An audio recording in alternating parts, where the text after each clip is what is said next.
पूर्णिमा के दिन वहाँ के राज्यपाल आरिफ मोहम्मद खान साहब जाते हैं और बजाबता वो शिवलिंग की पूजा करते हैं।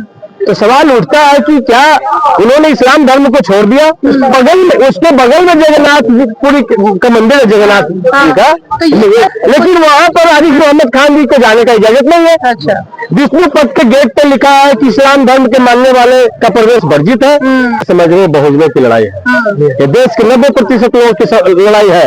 आवाज न कल आपको झुकना पड़ेगा या कुर्सी खाली करके जाना पड़ेगा। कुमार जी तो अब पूरी तरीके से मानसिक रूप से स्वस्थ नहीं है।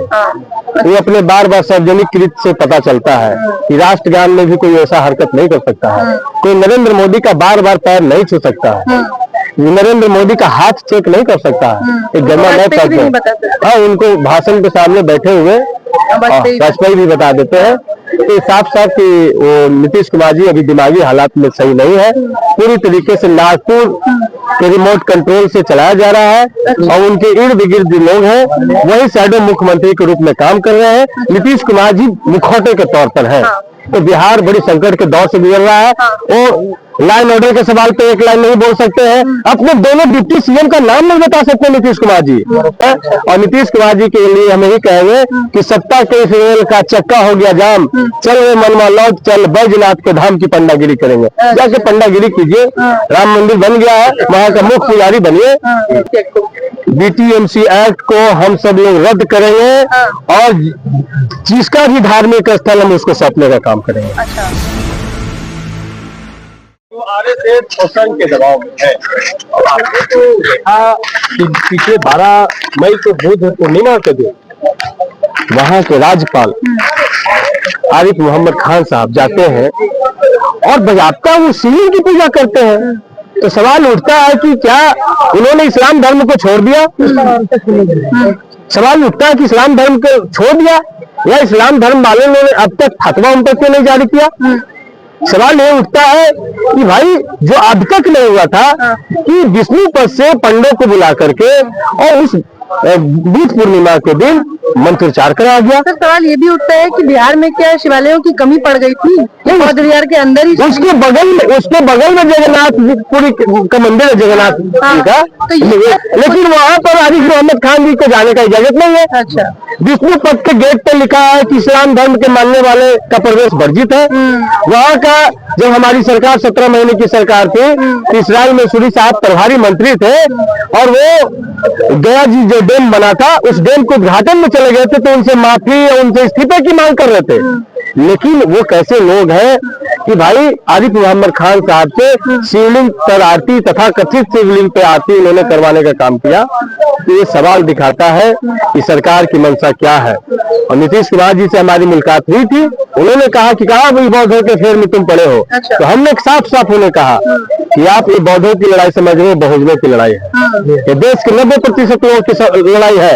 आवाज न कल आपको झुकना पड़ेगा या कुर्सी खाली करके जाना पड़ेगा। इतनी बड़ी लड़ाई है।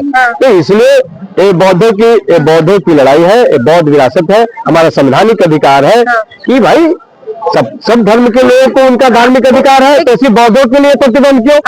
सवाल ये है। और एक सवाल ये भी है कि क्या कुर्सी बचाने के चक्कर में नीतीश जी मान जाएंगे बात?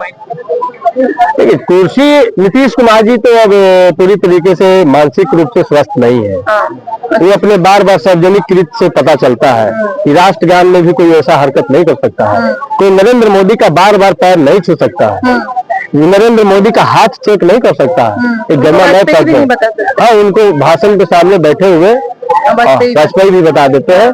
तो साफ साफ कि वो नीतीश कुमार जी अभी दिमागी हालात में सही नहीं है। पूरी तरीके से नागपुर के रिमोट कंट्रोल से चलाया जा रहा है और उनके इर्द गिर्द लोग हैं वही शैडो मुख्यमंत्री के रूप में काम कर रहे हैं। नीतीश कुमार जी मुखौटे के तौर पर है। तो बिहार बड़ी संकट के दौर से गुजर रहा है और लाइन ऑर्डर के सवाल पे एक लाइन नहीं बोल सकते हैं। अपने दोनों डिप्टी सीएम का नाम नहीं बता सकते नीतीश कुमार जी। अच्छा, ये स्थिति है। अपने पार्टी के सभी विधायक अपने मंत्रिमंडल के लोगों का नाम नहीं बता सकते नीतीश कुमार जी। पार्टी के प्रदेश अध्यक्ष कौन है उनका नाम नहीं बता सकते हैं। ये स्थिति पर नीतीश कुमार जी है। तो हम लोगों को नीतीश कुमार जी के प्रति बड़ी सहानुभूति है। इस उम्र में किसी के साथ हो सकता है तो उन्हें आराम की जरूरत है। और नीतीश कुमार जी के लिए हम यही कहेंगे कि सत्ता के इस रेल का चक्का हो गया जाम, चल वे मनवा लौट चल बैजनाथ के धाम की पंडागिरी करेंगे। जाके पंडागिरी कीजिए, राम मंदिर बन गया है, वहाँ का मुख्य पुजारी बनिए। और आरजेडी किस तरीके से चुनाव में इस मुद्दे को लेकर चलने वाली है? आरजेडी पूरे बहुजन के एजेंडे को लेकर के आई है। आरजेडी ने देखा कि किस तरीके से जब 17 महीने की सरकार आई तो जातीय आधारित गणना करवाया, दलित पिछड़ों के आरक्षण को 49% से बढ़ा के 65% तक करने का काम किया, जिसको आरएसएस बीजेपी के लोग कोर्ट में जाके फंसाने का काम किए। और फिर लालू जी के दबाव में और देश में जब बहुजन का दबाव पड़ा तो यू टर्न लेते हुए उन्होंने नोटिफिकेशन निकाला कि हम भी जातीय आधारित गणना कराएंगे, लेकिन ये नहीं बताएं कि आंकड़ा भी नहीं बताएंगे। आंकड़ा बताएंगे कि नहीं बताएंगे?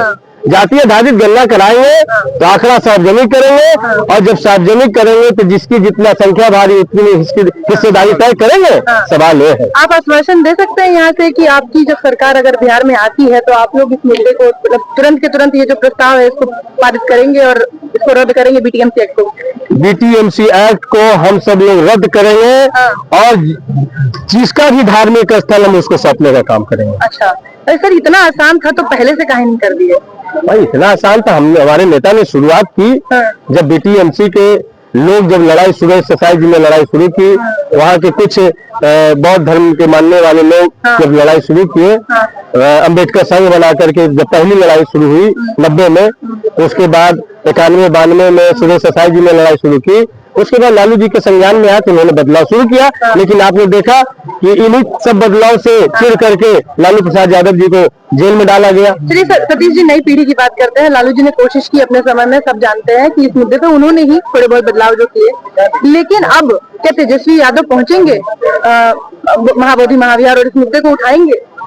तेजस्वी यादव भी पहुंचेंगे, राहुल गांधी भी पहुंचेंगे, अखिलेश भी पहुंचेंगे। अच्छा। सभी को महाबोधि महाविहार के रास्ते से होकर गुजरना पड़ेगा। हम आपको कहना चाहते हैं महाबोधि महाविहार को छोड़ के कोई आगे नहीं बढ़ सकता। ये बड़ी बात कही आपने कि महाबोधि महाविहार के रास्ते होके ही बिहार का चुनाव जाएगा, क्योंकि इसी में बिहार लगा हुआ है। इसी में बिहार लगा हुआ है। बहुत बड़ी बात है ये। लेकिन अब एक और सवाल है, भंते वीणाचार्य के बारे में भी आपने जिक्र किया कि किस तरीके से जो प्रशासन है, जो पुलिस व्यवस्था है, उसने पूरी अपनी ताकत लगा दी है कि एक व्यक्ति को किस तरीके से वो सड़कों के पीछे रख सके।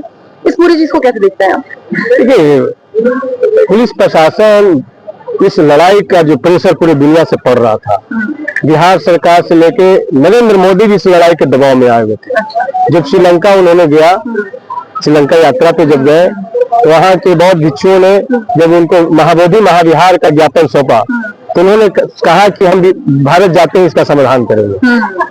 लेकिन समाधान तो उनका दिमाग तो नागपुर से चलता है, तो समाधान यही निकाले कि इस लड़ाई को कैसे खत्म किया जाए।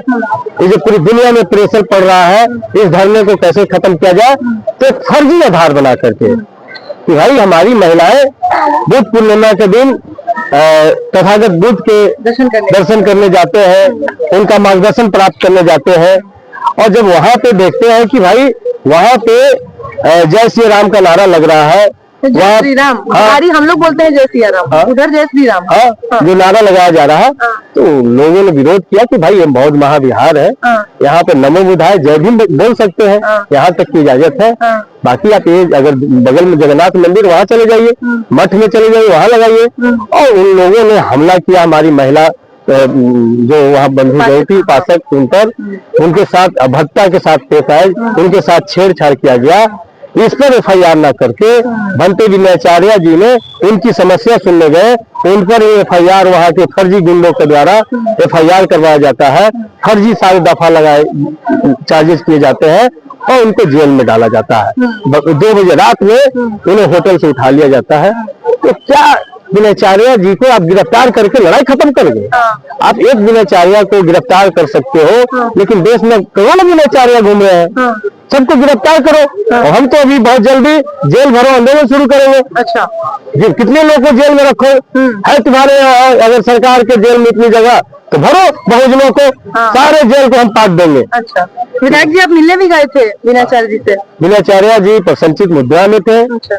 हम सभी लोगों को बुलाए कि भाई वीणाचार्य जी बड़े धर्म गुरु हैं और अम्बेडकर फूले परिवार बुद्ध के बड़े उपासक है, जानकार है। ये जेल में आए हैं तो इनका लाभ लीजिए। अच्छा। क्योंकि जेल का नाम सुधारगिरी है और बुद्ध के बगैर सुधार हो नहीं सकता है।